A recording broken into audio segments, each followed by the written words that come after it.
আমন্ত্রণ জানাচ্ছি লোকালয় নিউজের পক্ষ থেকে। আমি মোহাম্মদ শাহ আলম।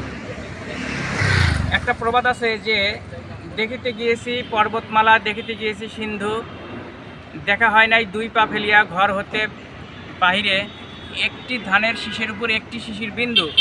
আসলে আমাদের সিরাজগঞ্জের কৃতি সন্তান মাহবুব পলাশ, যিনি প্রকৃতি নিয়ে কাজ করে থাকেন এবং পেয়েছেন বাংলাদেশের জাতীয় পর্যায়ের সম্মাননা স্মারক।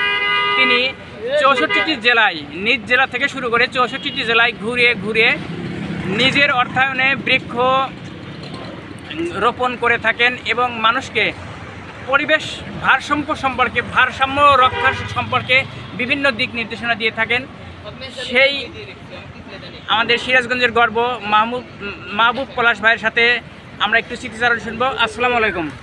আসলে আপনি যে কাজটি, মানবিক যে কাজটি করে থাকেন এবং নিজ অর্থায়নে সারা বাংলাদেশ ঘুরে ঘুরে বিভিন্ন কার্যক্রম পরিচালনা করে থাকেন প্রকৃতি নিয়ে, এই বিষয়ে আমাদের নতুন প্রজন্মকে কিছু বলেন যাতে আমরা আরও উদ্বুদ্ধ হতে পারি, আপনার মতো আরও বাংলাদেশের দুই একটা মাহবুব পলাশ গঠন হয় এবং ভারসাম্য রক্ষার জন্য তারা অবদান রাখতে পারে।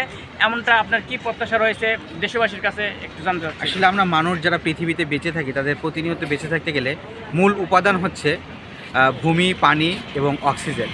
তো আমাদের যেমন ভূমির প্রয়োজন, তেমন পানির প্রয়োজন, তেমন জীববৈচিত্র্য সংরক্ষণ করা প্রয়োজন এবং বৃক্ষরোপণ প্রয়োজন। কারণ এগুলো না থাকলে আমরা অক্সিজেন পাবো না, আর অক্সিজেন না থাকলে আমরা একটা দিনও পৃথিবীতে বেঁচে থাকতে পারবো না।